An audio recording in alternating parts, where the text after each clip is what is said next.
La semana pasada empezamos a deshacer ese mito firmemente establecido de que la Iglesia ha sido la enemiga de la ciencia. Hoy vamos a sepultar ese mito de una vez por todas, así que acompáñenme en la Iglesia Católica, constructora de la civilización.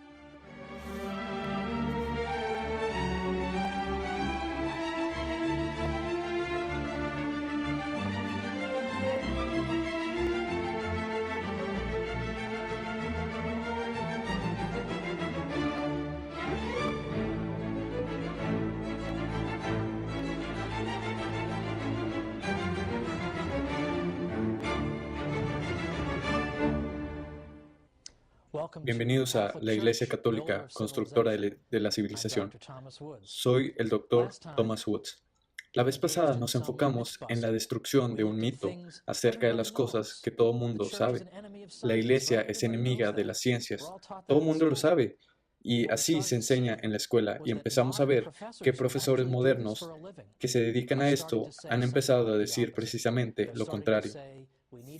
Han empezado a decir, tenemos que ser justos con la Iglesia Católica y darle su crédito en el desarrollo de la ciencia y el mundo occidental. Y algunos han ido más lejos hasta formular la pregunta prohibida. ¿Es el desarrollo de la ciencia en la civilización occidental algo que puede ser debido a la Iglesia en vez de a pesar de ella, como tanto nos han dicho? La vez pasada poníamos especial énfasis en una enseñanza básica en que la ciencia moderna da por sentada que el mundo en el que vivimos tiene sentido. Podemos entenderlo y podemos esperar encontrar patrones en él si investigas. Puedes esperar encontrar relaciones matemáticas si investigas. De hecho, puedes reducir los fenómenos de la naturaleza a determinadas fórmulas matemáticas para entender mejor y predecir mejor. ¿Y de dónde vino esta loca idea? Pues de la Biblia, de Sabiduría 11:21, que nos dice Dios ha ordenado todas las cosas según número, peso y medida. Y vimos que los padres de la Iglesia, la escuela catedralicia de Chartres, entendieron a través de esto que el universo tiene sentido, de modo que al buscarlo, al estudiarlo, al usar el método científico, reunir datos, formular hipótesis y luego ponerlas a prueba, no puedes hacer nada de eso, a menos que antes asumas que el universo tiene sentido y es ordenado, y que también sigue las leyes constantes. Y esa idea viene de la Iglesia Católica, porque ésta insiste en que Dios es un Dios de orden y es un Dios que ha establecido patrones en el universo que podamos descubrir usando nuestra mente. La ciencia es imposible sin este principio fundamental. Y la vez pasada di ejemplos de civilizaciones que, carentes de ese principio, carecieron también de ciencia. Esta vez vamos a hablar más específicamente, vamos a dar nombres, hombres en concreto católicos, que fueron pioneros en las ciencias. Y específicamente vamos a estudiar a personas que inventaron cosas e hicieron descubrimientos que hoy damos por hecho, pero que son típicamente olvidados en los libros estándar de texto. Por ejemplo, no creo que sea demasiado conocido que 35 cráteres de la Luna llevan el nombre de científicos matemáticos jesuitas. Tampoco creo que sea muy sabido que cuando estudias la historia de las matemáticas, un gran número de los mejores matemáticos que han vivido fueron jesuitas. La gente no sabe eso porque no se enseña en las escuelas, pero es muy interesante que a principios del siglo XIX, cuando uno de los primeros historiadores de las matemáticas elaboró una cronología de los 300 matemáticos más grandes de los anteriores 27 siglos, remontándose al 1900 a.C. Y hasta sus días, más o menos, 1880, encontró que de esos 300, cerca del 6% eran jesuitas. Ahora, consideren cuál significativo es esto. Los jesuitas solo existieron por apenas más de 2 de estos 27 siglos, porque fueron fundados en 1540 y fueron suprimidos brevemente en los 1770. Así que apenas un poco más de 2 siglos y aún así, en una lista imparcial de los mejores matemáticos de todos los tiempos, son uno de cada 20 los que pertenecen a esta sola orden de sacerdotes católicos. Muy interesante. Mencionemos a Roger Bacon, gran figura del siglo XIII. Roger Bacon fue un franciscano que enseñó en Oxford y es considerado precursor en la revolución científica. Él enfatizó la importancia de la experimentación y la observación, que son aspectos claves de la ciencia moderna, que no simplemente nos confiemos en lo que la otra gente ha dicho. Como Aristóteles fue muy listo, tenemos que fiarnos de él y seguirlo. Debemos verificar las conclusiones científicas con base en nuestra propia observación o en experimentos realizados por la gente que lo hace según el método científico. Roger Bacon enfatizó esto constantemente. Él dijo, sin experimentación nada puede saberse correctamente. Un argumento funciona teóricamente,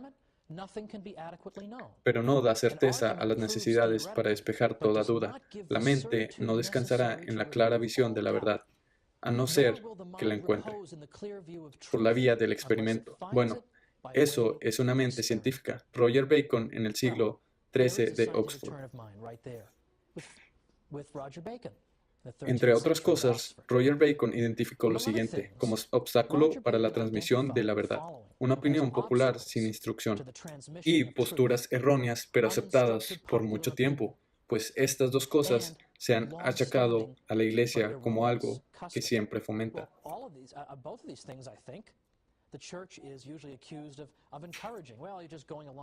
Siempre queriendo decir que hay que pensar haciendo que la gente crea en supersticiones tontas, pero por el contrario, Roger Bacon dice que estas son las cosas que debemos evitar. Debemos usar la experimentación y nuestra observación personal, porque quizás lo que la gente crea es falso.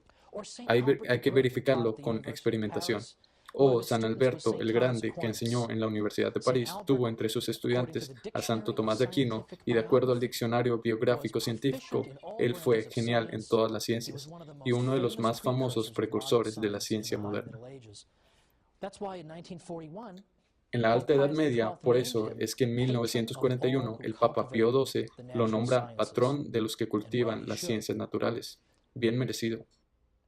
De hecho, fue tan prolífico, dominó tantas ciencias, que incluso la gente que detesta la Iglesia admiraba a Alberto el Grande, Alberto Magno.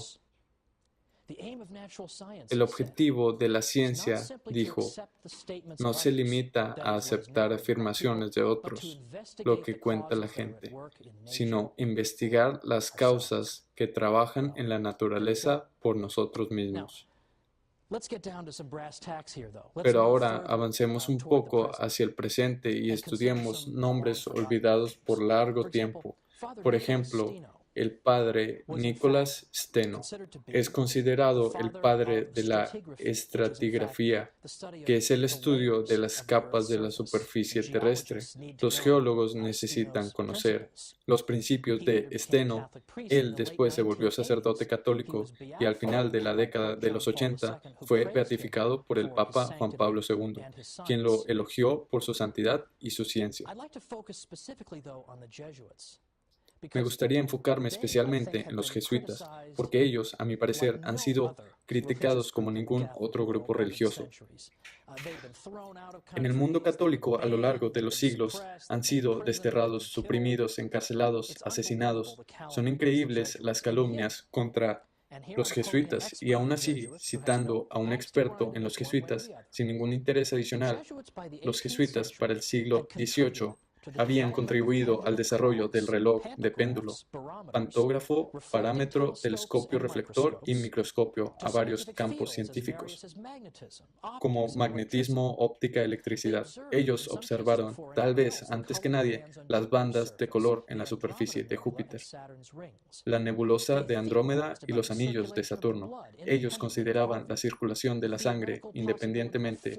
Harvey, la posibilidad teórica del vuelo, el modo en que la luna provoca las mareas y la naturaleza de la luz, mapas estelares del hemisferio sur, lógica simbólica, inundaciones controladas, la introducción del signo de más en las matemáticas italianas, todo eso logros típicamente jesuitas. Me disculpo si parezco disco rayado, pero ¿qué tan seguido